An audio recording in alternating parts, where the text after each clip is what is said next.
Bueno, a modo introducción y como para entrar en contexto e intentar responder las preguntas que titulan mi charla sobre las cardiopatías congénitas del adulto, de qué estamos hablando y por qué tenerlas en cuenta. Un poco esto, inquietud, ya las venía respondiendo el doctor Perloff en Pensilvania en este artículo publicado en el año 73. Él refería que el 50% de los niños con cardiopatías congénitas morían en el primer año de vida. Un poco hacia atrás, en la década del 50, el 90% de estos pacientes fallecían al primer año. Todo lo contrario de lo que sucede ahora, en donde el 90% sobrevive. Él ya venía hablando de que nos estábamos enfrentando a un cambio en la población de los cardiópatas congénitos y que estos pacientes deberían ser cuidados por cardiólogos pediatras interesados en pacientes mayores o un cardiólogo adulto con comprensión en las cardiopatías congénitas. Jane Somerville, una pionera y referente mundial en cardiopatías congénitas del adulto, en el año 97 en el Royal Brompton Hospital, bautiza con el término GUJ a estos pacientes de Grown Up Congenital Heart. Ella decía que debían de ser cuidados por un súper especialista con necesidad de resolver problemas en la transición desde la pediatría o de la adolescencia hacia la adultez, quizás en áreas de adolescentes para los más jóvenes, que había que centralizar la atención en servicios con experiencia para evitar el manejo subóptimo y que si bien era una población por entonces pequeña, creciente obviamente, pero con un alto costo de manejo o contención.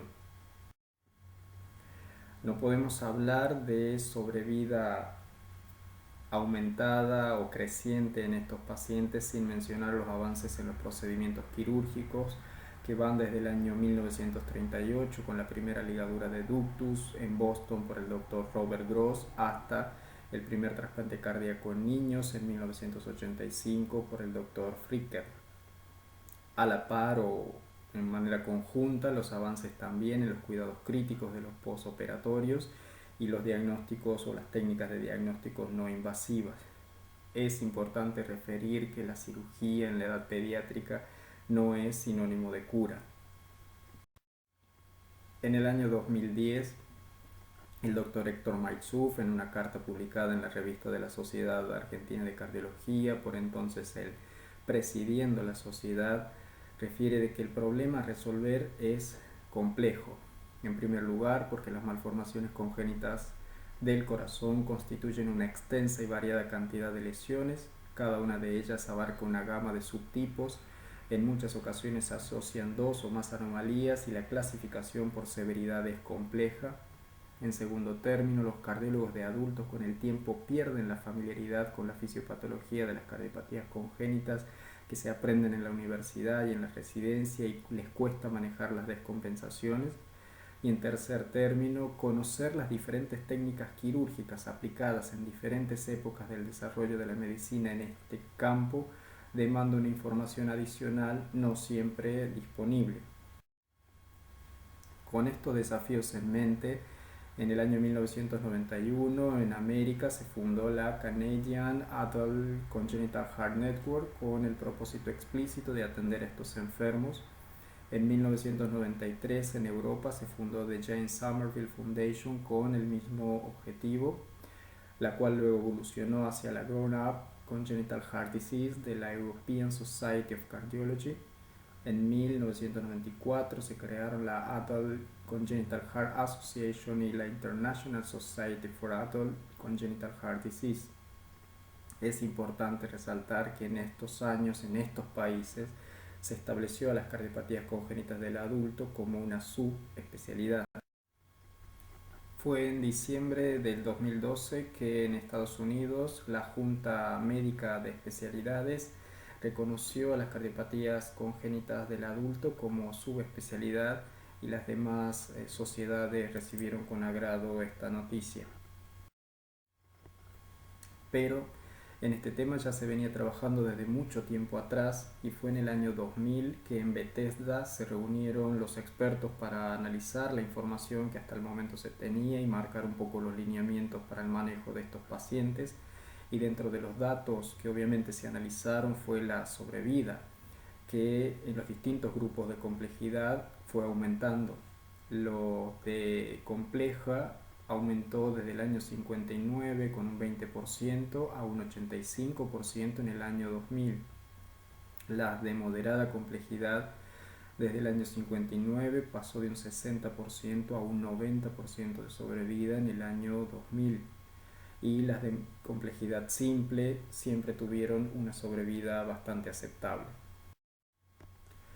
Esto lo refleja este estudio de Marelli en Canadá del año 2010. Los cardiópatas congénitos del adulto pasó la prevalencia de un 54% a un 66%, y dentro de esto las congénitas severas en el año 2000 49% al 2010 de un 60%.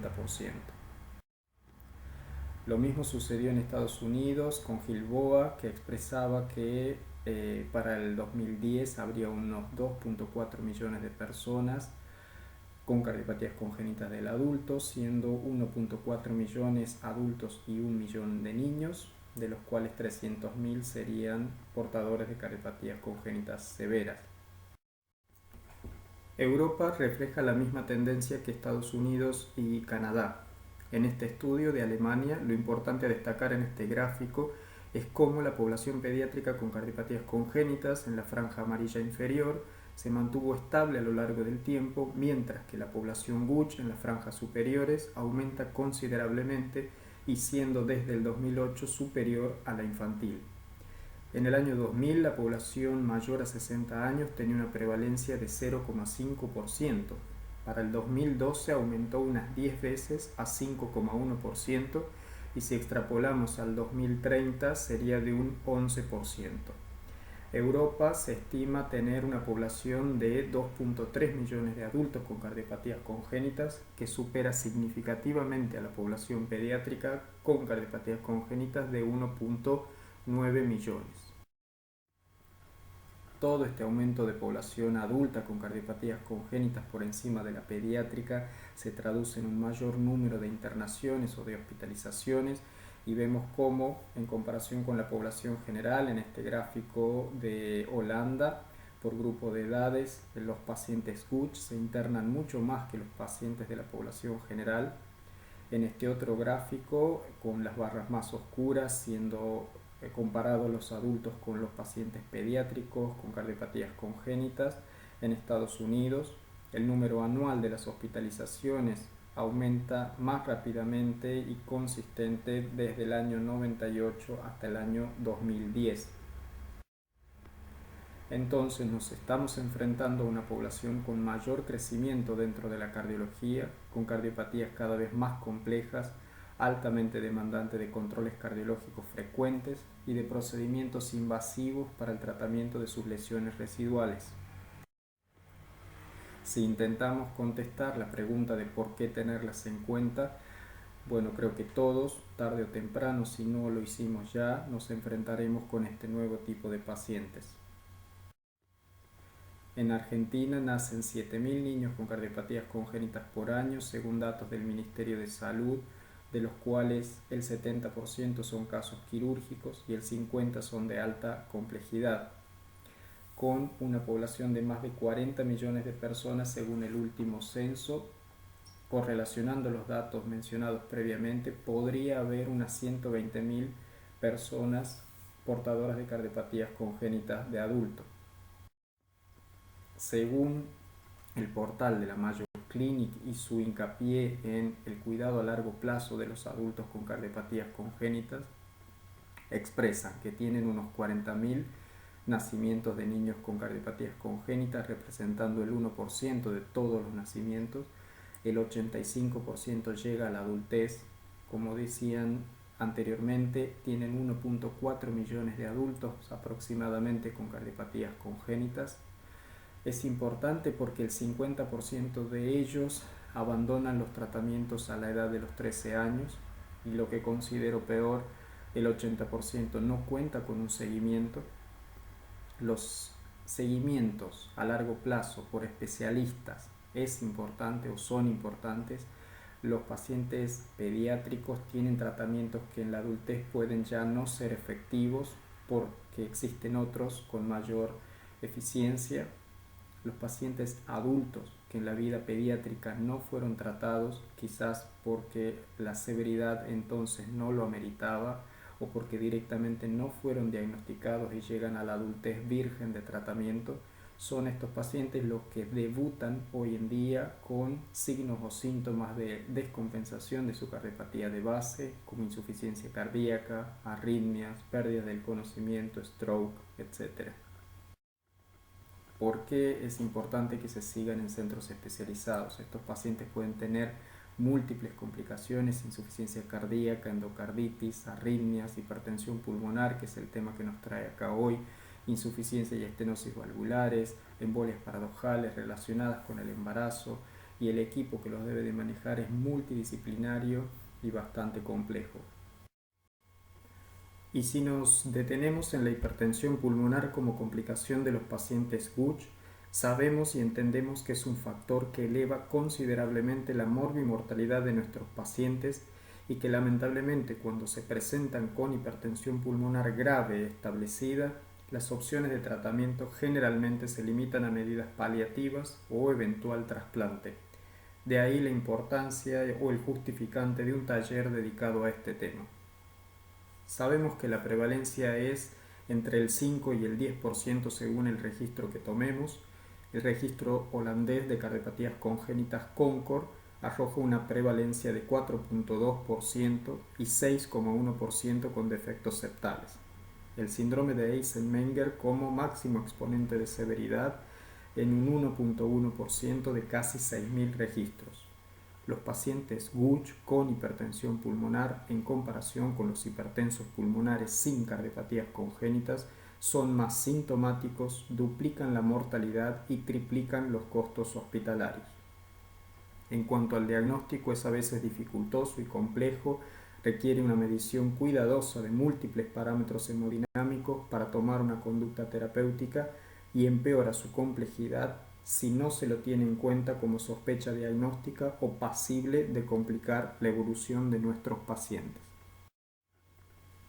En Argentina, y considerado los cálculos previos nombrado anteriormente, que existirían unos 120.000 pacientes adultos con cardiopatías congénitas, estaríamos frente a aproximadamente 4.500 hipertensos pulmonares del grupo 1 por cardiopatías congénitas que deberían de ser detectados y tratados a tiempo con medicación específica.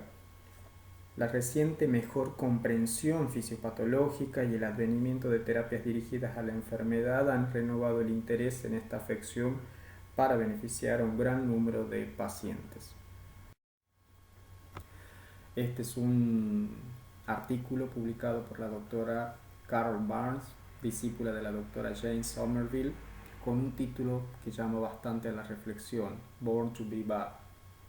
Estos pacientes nacen para sufrir, y a veces uno, cuando tiene la entrevista o la primera entrevista en el consultorio y escucha el relato de su historial médico, las cirugías, las recirugías, las complicaciones, las internaciones, los tratamientos, las limitaciones en su vida social o de actividad física, y si eventualmente estos pacientes discontinuaron su control y tuvieron una asesoría por algún médico o cardiólogo no avisado en el tema, pueden haber recibido incluso las más variadas y descabelladas opiniones en cuanto a su patología de base. ¿Cómo deberían de ser tratados estos pacientes o cómo se debería de hacer el seguimiento? Bueno, las guías son bastante claras en cómo hacerlo e incluso cómo formar a los profesionales o entrenar a los profesionales para el cuidado de pacientes GUCH, tanto los provenientes de la cardiología pediátrica como los de la cardiología de adultos. Y la realidad es que en nuestro país al menos la formación en este sentido no es óptima. Uno hace, viniendo de la cardiología de adultos, una rotación breve por algún servicio o unidad de cardiología infantil en el último año, y trata de aprender lo que puede de un mundo bastante diferente, con técnicas quirúrgicas raras, donde cuando hablamos del tronco justamente no es tronco de coronaria izquierda y lo basado en la evidencia escasea. Uno a veces entra en frustración y aprende poco y nada. Entonces, los becarios que provienen de la cardiología pediátrica deben tener una capacitación en enfermedades cardíacas y no cardíacas adquiridas. Los becarios que provienen de la cardiología de adultos se deben familiarizar con conceptos anatómicos y fisiológicos de las cardiopatías congénitas. ¿Dónde deberían seguirse estos pacientes? Este es el escenario mundial de la distribución de los centros especializados o unidades GUCH que cuentan con programas de entrenamiento o fellowship training certificados.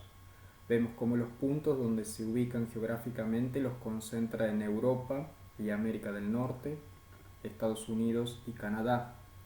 El mapa que los distribuye por color, vemos el número de centros GUCH por cada 10 millones de habitantes, siendo los que más tienen los de color verde y los que menos tienen los de color rosa oscuro.